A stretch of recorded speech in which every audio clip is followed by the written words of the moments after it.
Hello दोस्तों, अस्सलाम वालेकुम। आप सभी को, आप लोग कैसे हैं? उम्मीद है आप लोग ठीक होंगे। तो चलिए दोस्तों, आज का ब्लॉग शुरू करते हैं। तो दोस्तों, आप सभी को तो पता होगा कि अभी रमज़ान का महीना चल रहा है और अभी इतना समय कुछ काम भी नहीं रहता है सिवाय बर्तन धोना और झाड़ू पोछा लगाने के अलावा, और इतना समय कुछ काम नहीं रहता है। तो इसीलिए मैं यहीं से वीडियो शुरू कर रही हूँ। बर्तन है, शहरी का बर्तन है ये सब, तो इसीलिए मैं सुबह सुबह उठने के बाद सबसे पहले बर्तन को ही धो देती हूँ। और घर आंगन का झाड़ू पोछा तो हो चुका है पहले ही, और बस बच गया था ये बर्तन साफ़ करना। तो चलिए जल्दी से मैं बर्तन को भी साफ़ कर देती हूँ, उसके बाद फिर जो काम करना होगा उसको काम को करूँगी। तो यहाँ पर देखिए दोस्तों, मेरा बर्तन भी लगभग साफ़ हो ही चुका है। तो चलिए अब सभी बर्तन को अच्छे से धो करके अंदर रख देती हूँ।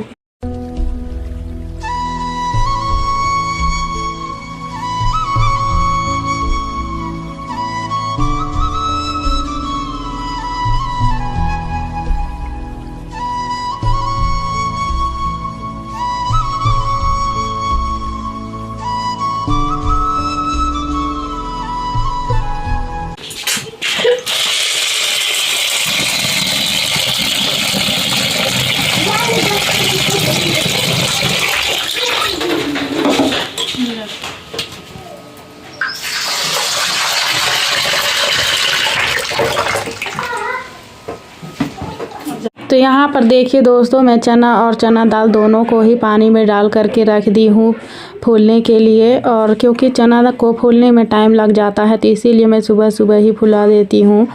और आज मैं चना दाल का ही पकोड़ा बनाऊँगी, तो इसीलिए चना दाल को फुलाई हूँ। और यहाँ पर देखिए दोस्तों, रोटी बनाने के लिए चावल चुन रही हूँ, क्योंकि घर का चावल है तो इसमें कंकड़ वगैरह सब बहुत ज़्यादा रहता है, तो इसीलिए मैं इसको अच्छे से चुन करके साफ़ कर देती हूँ। उसके बाद में फिर इसको भी फुला दूंगी पानी में डाल करके। और कंकड़ सबको नहीं चुनने से फिर खाने के बाद मुंह में आ जाता है तो मुंह का टेस्ट ही ख़राब हो जाता है। तो चलिए दोस्तों, इसको अच्छे से साफ़ कर देती हूँ, उसके बाद में फिर इसको फुला दूंगी।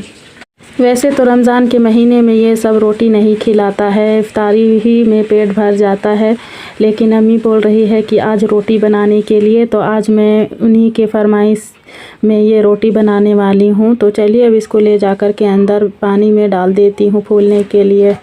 तो ये देखिए दोस्तों, मैं चावल को भी फूलने के लिए रख देती हूँ। और अभी फ़िलहाल मेरा किचन का काम ख़त्म हो गया है, लगभग अभी का काम ख़त्म हो चुका है। अब इतना समय कुछ काम नहीं रहता है, अब सीधे 2 बजे के बाद ही काम शुरू होगा जो भी करने का होगा। तो यहाँ पर देखिए दोस्तों, पूरा यहाँ पर कचरा हो गया था, तो चलिए इसको थोड़ा सा झाड़ू कर देती हूँ तो फिर ये साफ़ हो जाएगा। और अब इसके बाद मैं फ्री हो जाऊँगी, क्योंकि अभी काम वगैरह तो नहीं है। और रमज़ान के महीने में इसीलिए अच्छा लगता है कि सुबह सुबह काम वगैरह करना नहीं पड़ता है और नाश्ता वगैरह बनाना नहीं पड़ता है। तो दोस्तों, अभी मैं आ चुकी हूँ अपने रूम में और काम वगैरह से फ्री हो गई हूँ, क्योंकि अभी काम वगैरह तब नहीं है। तो मैं सोच रही थी कि खाली बैठे बैठे क्या करूँगी, तो उससे अच्छा है कि 1-2 रुकू जितना किताब पढ़ने सकूँगी पढ़ लूँगी, क्योंकि बच्चे सब परेशान करते हैं तो मैं किताब भी पढ़ने नहीं सकती हूँ। अभी थोड़ा देर किताब पढ़ूँगी और कुछ ना कुछ परेशानी लेकर के आ जाते हैं, उसके बाद फिर मुझे किताब रख देना पड़ता है, तो जिसके वजह से मैं किताब को पढ़ने भी नहीं सकती हूँ। और रमज़ान का महीना में किताब और नमाज नहीं पढ़े तो फिर रोज़ा का क्या फ़ायदा। इसीलिए इस महीने में ज़्यादा से ज़्यादा किताब और नमाज सबका पाबंदी करना चाहिए। तो चलिए दोस्तों, थोड़ा देर किताब पढ़ लेती हूँ, उसके बाद थोड़ा देर आराम करूँगी, उसके बाद फिर तो नमाज़ पढ़ने का समय हो जाएगा। तो ये देखिए दोस्तों, मैं बोल ही रही थी कि किताब नहीं पढ़ पाती हूँ, बच्चे सब परेशान करते हैं जिसकी वजह से। और यहाँ पर देखिए आज कितना ज़ोर ज़ोर से आ करके यहाँ पर रो रहा है।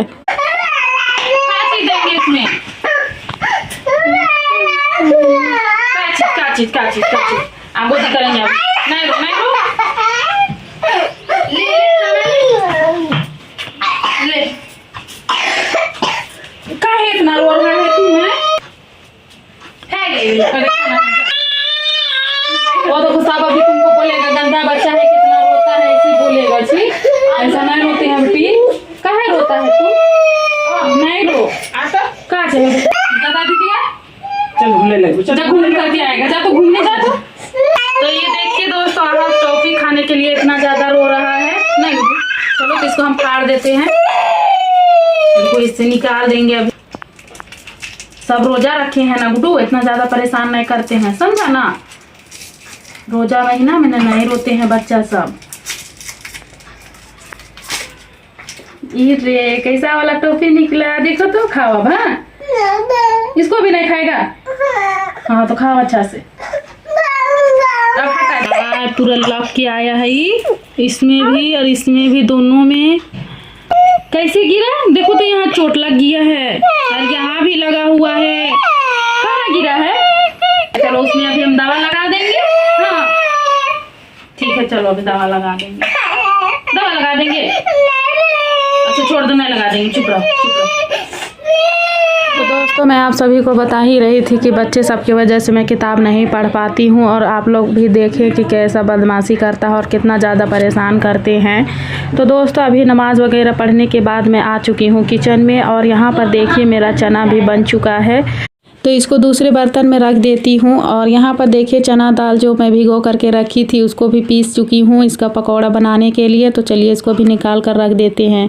दोस्तों मेरा इफ्तारी का आधा तैयारी हो चुका है और अभी आधा बाकी है करने का। तो यहाँ पर देखिए मैं चना को भी बना चुकी हूँ और इधर रोटी बनाने के लिए चावल को भी पीस चुकी हूँ। तो चलिए अब सबसे पहले रोटी को बनाने का शुरू करते हैं। तो दोस्तों आप सब वीडियो पर बने रहिएगा।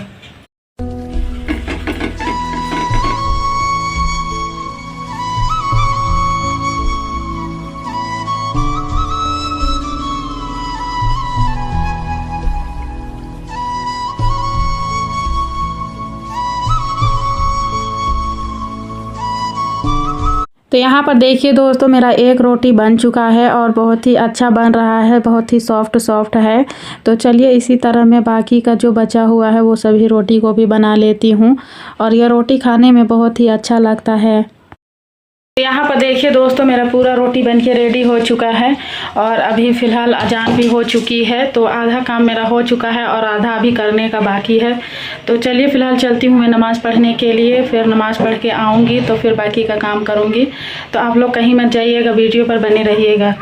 तो ये देखिए दोस्तों मैं नमाज़ पढ़ के आ चुकी हूँ किचन में। तो चलिए अब जो भी बनाई हूँ वो सबको फ्राई करने का बाकी है। तो चलिए सभी को फ्राई कर देती हूँ। तो यहाँ पर मैं कढ़ाई चढ़ा दी हूँ और उसमें तेल गरम होने के लिए रख दी हूँ। तो यहाँ पर इफ्तारी के लिए मेरा पूरा तैयारी हो चुका है और चना वगैरह भी बन चुका है, और अब बस ये सबको फ्राई करने का बाकी है। तो चलिए सबको अच्छे से मिला लेती हूँ, और सबसे पहले मैं चना दाल का पकौड़ा को ही बनाऊँगी। बेसन का पकोड़ा तो हर बार बनाती हूँ, तो आज मैं सोच रही हूँ कि आज मैं चना दाल का ही पकोड़ा बनाऊँगी। यह खाने में बहुत ज़्यादा अच्छा लगता है। तो यहाँ पर देखिए मेरा तेल भी गरम हो चुका है। तो चलिए बारी बारी करके जो भी फ्राई करना है सभी को फ्राई कर लेती हूँ। और वैसे भी इतना समय ज़्यादा वक्त नहीं रहता है, तो जल्दी जल्दी सभी काम को करना पड़ता है। तो यहाँ पर देखिए दोस्तों मेरा पकोड़ा भी फ्राई हो चुका है और बहुत ही अच्छा दिख रहा है और काफ़ी अच्छी खुशबू भी आ रही है। तो चलिए इसी तरह बाकी जो बचा है सभी को फ्राई कर लेती हूँ।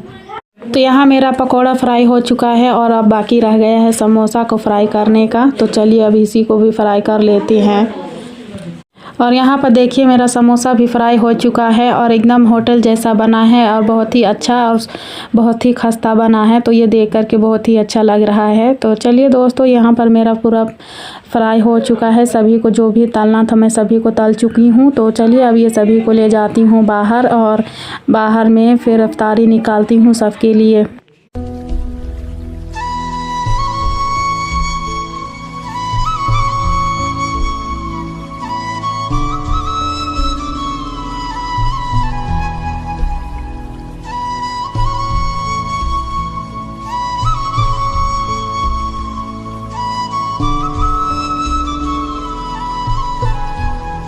तो ये देखिए दोस्तों मैं इफ्तारी निकाल चुकी हूँ, और सबसे पहले मैं मस्जिद ले जाने के लिए इफ्तारी निकाली हूँ। तो यहाँ देखिए मेरा ये इफ्तारी तैयार हो चुका है। तो चलिए सबसे पहले मैं इसको दे करके भिजवा देती हूँ, और यहाँ फिर अब हम लोग के लिए निकालते हैं, और अभी बैठ करके यहाँ थोड़ा देर दुआ करते हैं, और अभी अजान भी हो जाएगी। तो चलिए थोड़ा देर यहाँ पर बैठ करके दुआ करते हैं और अजान का इंतज़ार करते हैं। उसके बाद में फिर हम लोग सभी कोई बैठ करके रोज़ा खोलेंगे।